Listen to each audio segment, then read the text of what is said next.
안녕하세요. 오늘은 시편 2편입니다. 어제 시편 1편을 보았는데 시편 1편이 시편 전체 150편의 인트로덕션이라고 어제 설명을 했었는데요. 시편 1, 2편을 시편 전체의 인트로덕션이라고 보는 견해들도 많이 있습니다. 왜냐하면 시편 1편, 2편이 그 제목이 없어요. 다른 거는 예를 들어 3편부터도 이른 아침 기도 해가지고 다윗이 압살롬에게 쫓길 때에 지었다라고 하면서 그 배경이 나오거든요. 그렇게 배경 나오는 게 사실 많습니다. 대부분입니다. 근데 1, 2편은 하필 그게 없어요. 그래서 1, 2편을 이제 두 개가 인트로덕션이다 라고 이야기하는 게 참 말이 됩니다. 그런 면에서 시편 1편과 2편을 좀 연결해서 봐야 돼요.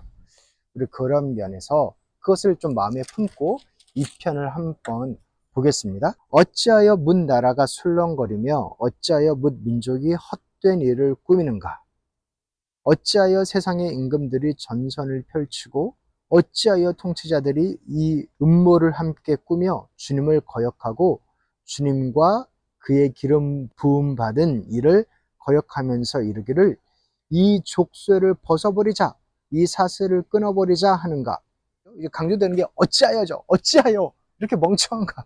어찌하여 웬 소란이냐. 어찌하여 웬 흉계냐.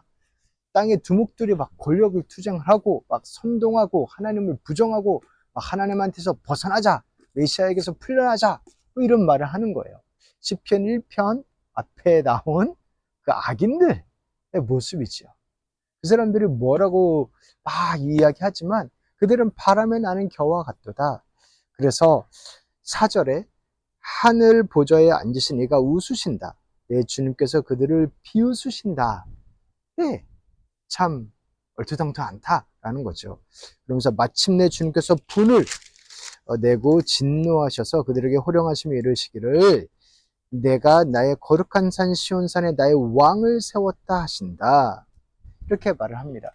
시편 1편에서는 말씀을 묵상하고 말씀을 밤낮으로 묵상하고 말씀을 사랑하는 자가 복이 있다라고 했는데 이것을 또 다른 편으로 어떻게 표현이 되냐면 곧 하나님께서 세우신 왕을 사랑하는 자로 연결이 됩니다.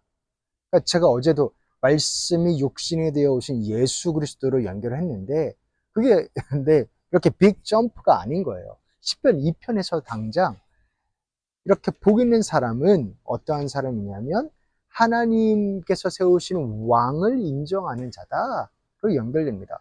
그 복이 없었던 악인들, 죄인들은 그 하나님의 말씀을 따르지 않고 거역하는 자였는데 그는 곧 이제 시편 2편에서는 하나님 없다 그러고 메시아 없다 그러고 막 그를 이렇게 무시하고 그런 자였죠.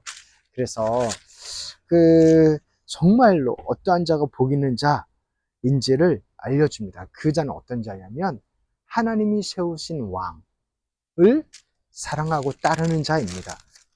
하나님이 그를 얼마나 사랑하시냐면 6절부터 보면 내가 나의 거룩한 산 시온산에 나의 왕을 세웠다 하신다. 네. 그 다음에 7절에 나 이제 주님께서 내리신 칙령을 선포한다.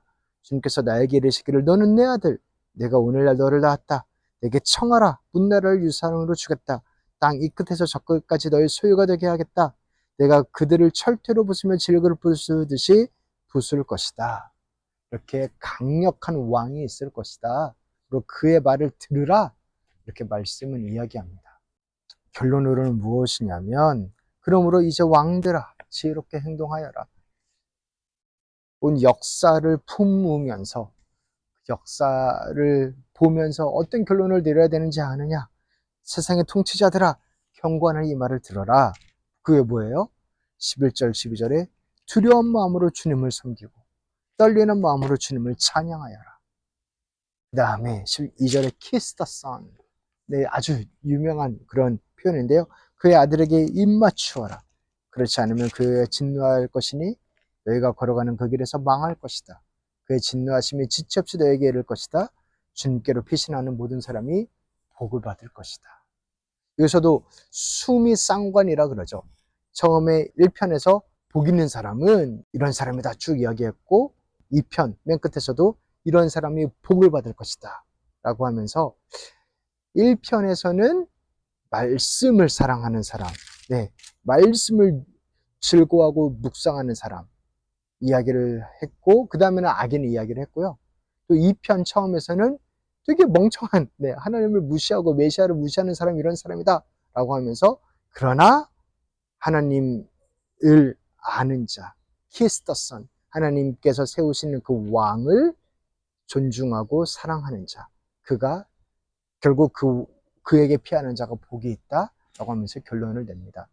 사랑하는 성도 여러분, 말씀을 묵상하고 말씀을 사랑한다는 것은 곧 하나님께서 세우신 자, 하나님의 아들 예수 그리스도를 사랑하는 것입니다.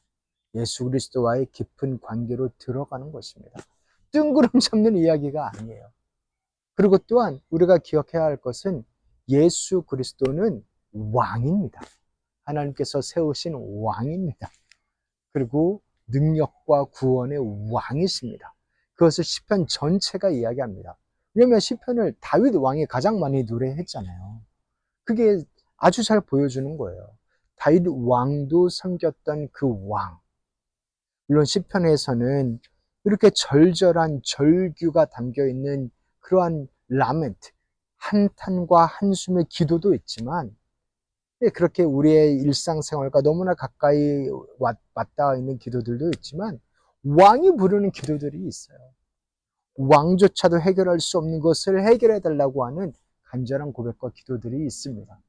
그래서 우리가 다시 한번 우리에게 가까이 말씀으로 오신 이분은 우리의 왕이시다라는 것을 기억하면서 그 왕한테 달려가고 왕에게 피하는 자 복이 있도다라고 하신 그 말씀을 의지하면서 더더욱 하나님의 은혜를, 그 왕의 승리를, 그 부활의 능력을 누리기를 기도합니다. 우리 귀한 성도님들 삶의 구석구석 가운데, 자리자리 가운데 그 놀라우신 왕의 은혜가 가득하시기를, 말 그대로 왕의 은총이 가득하시기를 다시 한번 주님 이름으로 축원합니다. 이제는 우리 주 예수 그리스도의 은혜와 하나님 아버지의 사랑과 성령님의 교통하심이 키스 더 선, 왕에게 입맞추라 라고 하면서 우리의 앞에 살아계신 왕이 있다 고백하고 그 왕의 은혜를 입으며 그에게 피하며 복을 얻으며 나아가는 우리 교회 성령들 한 분 한 분 가운데 이제부터 영원토록 함께 쓸지어다. 아멘.